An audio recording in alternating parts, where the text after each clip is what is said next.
ल अब म जान्छु सबैजनालाई बाई बाई बाई बाई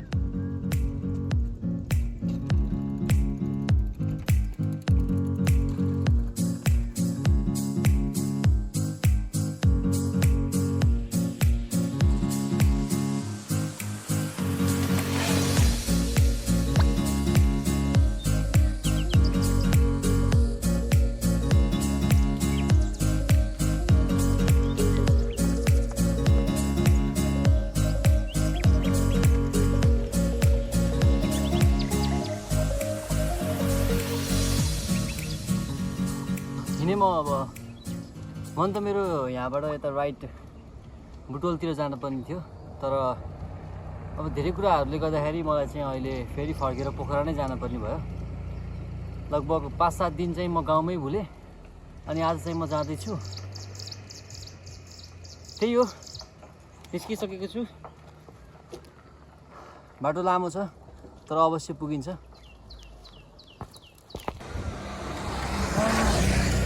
हिँडेको भर्खरै 5-7 मिनट कति 10 मिनट कति भयो त्यहाँ मेन रोडबाट यो मेरो ड्रम घरिघरि तल खस्ने कि यस्तै जाने अनि क्यानाडा गरेर उठाउनु पर्ने यहाँ च्यात्तिएको नि छ यही अनि हाम्रो दाइकोमा हाम्रो यहीँ तल जिब्री घाटमा चाहिँ दाइको वर्कसप खोलेको रहेछ नयाँ 4 सालसम्म आउँदाखेरि थिएन है अहिले चाहिँ रहेछ दाइको पनि युट्युब च्यानल रहेछ मैले एकछिन हेरेँ होइन भ्लग बनाउनुको रहेछ अनि त्यही हो अब उहाँले बनाइदिनु भयो यो अस्ति पनि जाँदाखेरि उहाँले मेरो यहाँ अगाडिको ड्रम पनि बनाइदिनु भएको अस्ति त मैले खिच्न पाइनँ तर आज एकछिन भयो नि उहाँसँग बोल्छु एकछिन उहाँलाई देखाउँछु भनेर तपाईँको च्यानलको नाम के छ अरे मेरो विकास 98 छ विकास 98 छ है थोरै अलिअलि भ्लग हाल्नु भएछ कपिराइट सपिराइट लाएर के भएर छोड्नु भएछ मैले चाहिँ उहाँलाई बनाउनु है भनिरहेको छु त्यही हो गरमला ल धन्यवाद है अस्ति पनि पैसा लिनुभएको होइन आज पनि लिनु नभए थाहा छ यतिको के पैसा लिइरहनु फेरि आइरहन्छु भेटिरहन्छु है हुन्छ त्यही हो ल हस्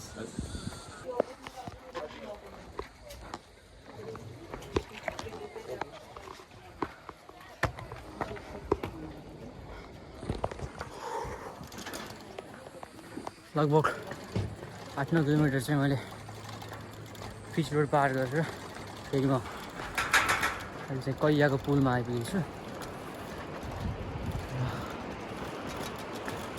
अब यहाँबाट चाहिँ यता पछाडि चाहिँ बागलुङ जिल्ला मैले बागलुङ जिल्ला छोडेर अगाडि पर्वत जिल्लामा टेक्दैछु थाकेँ किन नथाक्नु है यस्तो एक्सट्रिम छ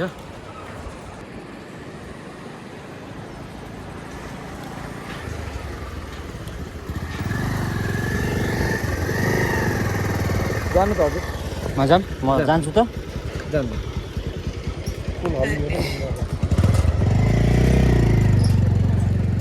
एकदम गाह्रो छ नै गाह्रो छ यो ठाउँमा फुल मोटर बाटो मान्छेको बाटो सबै बाटो एउटै हो नै गाह्रो छ तर यहाँसम्म आउँदाखेरि चाहिँ थाकियो है तर जति थाकियो बाटोमै थाकियो कि फेरि यहाँ आउँदाखेरि त जोस उस्तै छ नि फेरि होइन र यहाँ आउँदाखेरि जोस उस्तै हुन्छ जति थाकिन्छ बाटोमै थाकिन्छ कि बेलुकाखेरि नै थाकिन्छ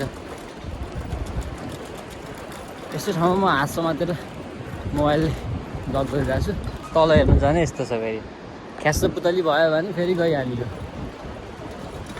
के गर्नु है अब फेरि अर्को आइसक्यो यस्तो गाह्रो हुन्छ यहाँ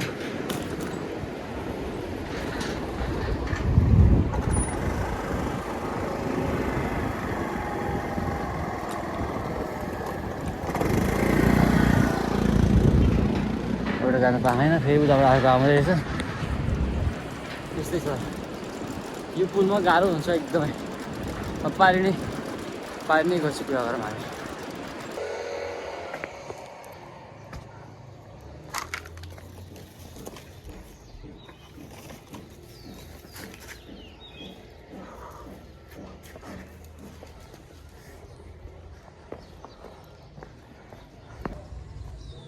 सिधै च्यात्ते यस्तो भयो सिट च्यात्ते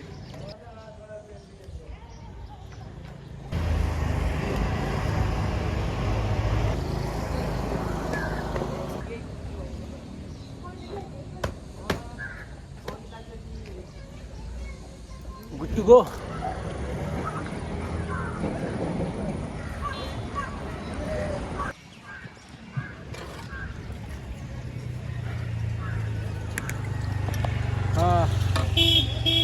फाइनली मजा भिडियो खिच्नमा अलिअलि भएको पानी खस्यो यार। अब मोबाइल खस्ला फेरि। यहाँ आउ त कान्छ एकचोटि समाइदिउँ न। त्यो चाहिँ हाइवे आइपुगेँ म ठ्याक्कै उस्मा बजारको हाइवे। अस्ति चाहिँ म अलिकति माथिबाट गएको थिएँ, आज अब यहाँबाट सुरु हुँदैछ। अब होला अझै लगभग 45-50 किलोमिटर छ होला पोखरा।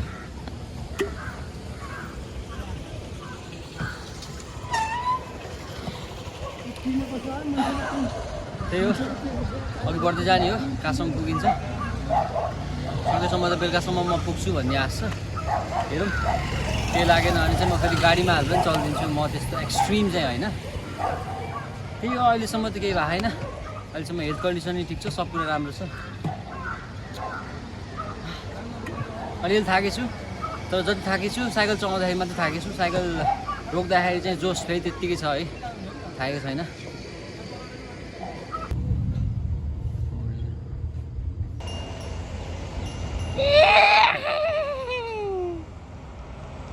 बिन्दास जता नि चल्दिने, जे पनि गरिदिने, गर्दै जाम, पेट्रोल हान्दै जाम। अब नयाँ पुलको अस्ति मैले उकालो छोडेर गाडीमा आएको थिएँ। अब आज चाहिँ त्यो उकालो मैले पेलेर जानुपर्ने छ। हेरौँ कति बज्छ। अहिले चाहिँ लगभग 1 बजेको छ भर्खरै। धेरै बेर त भएको छैन, 10:30 बजी निस्केको 1 बज्दैछ। किनभने जति पनि बाटोहरू आजमा आएँ सजिलै आयो, ओह्रालै थियो। अब गाह्रो भनेको यतिवटा उकालो हो। त्यो उकालो गरिसकेपछि फेरि म बिन्दास पाराले घर पुगिहाल्छु। Let's go.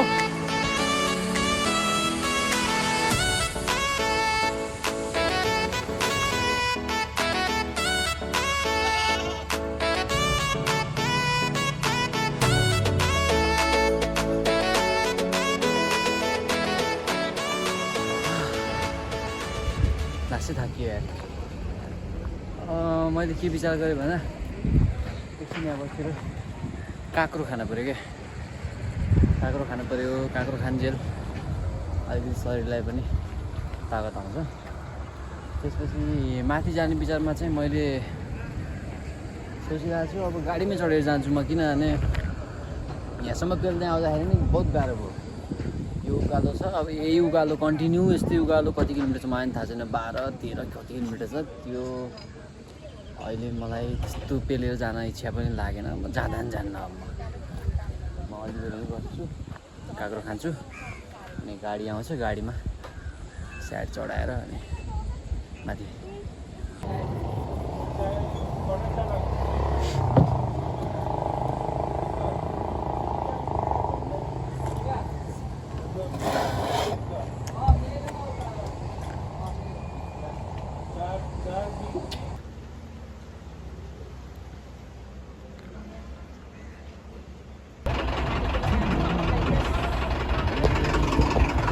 चलो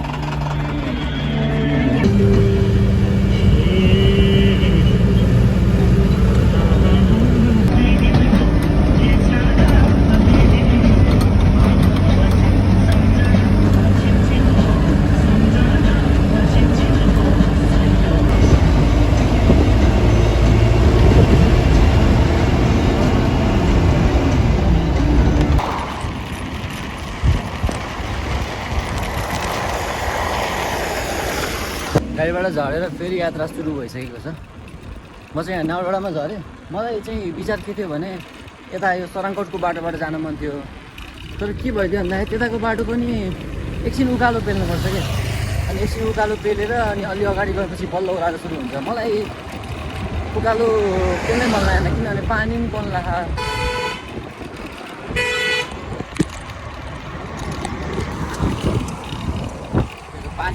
पानी नि पर्न लाग्यो। अनि त्यो बाटो भन्दाखेरि यो बाटो नै सेफ हुन्छ, किनभने त्यो बाटोमा उकालो पेल्दा कति बेर लाग्छ कहाँ पुगिन्छ। यो बाटो त ओह्रालो सरर र म त कहाँ पुगिसक्छु नि त। त्यही भएर मैले यो बाटो चुज गरेँ। चलो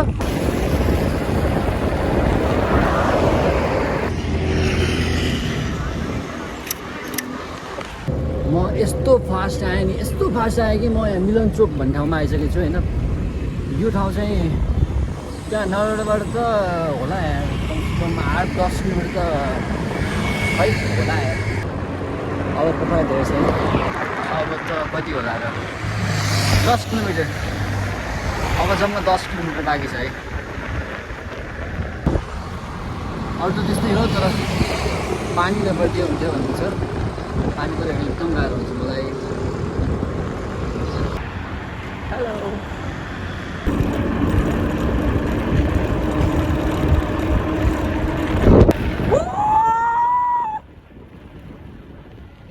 यस्तै हो हामी, यस्तै हो हामी।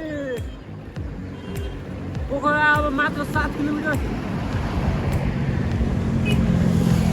जसरी भए पनि आउन चाहिँ आइपुग्यो है। घरबाट हिँडेको छोरो चाहिँ आइपुग्छ।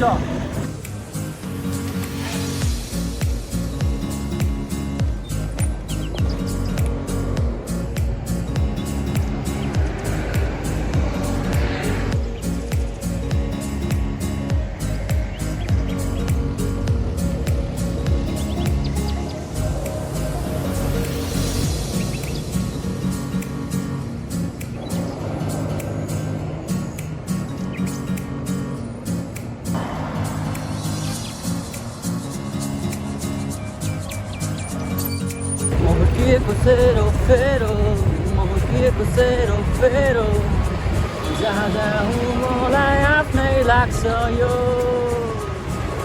पोखरा मेरो।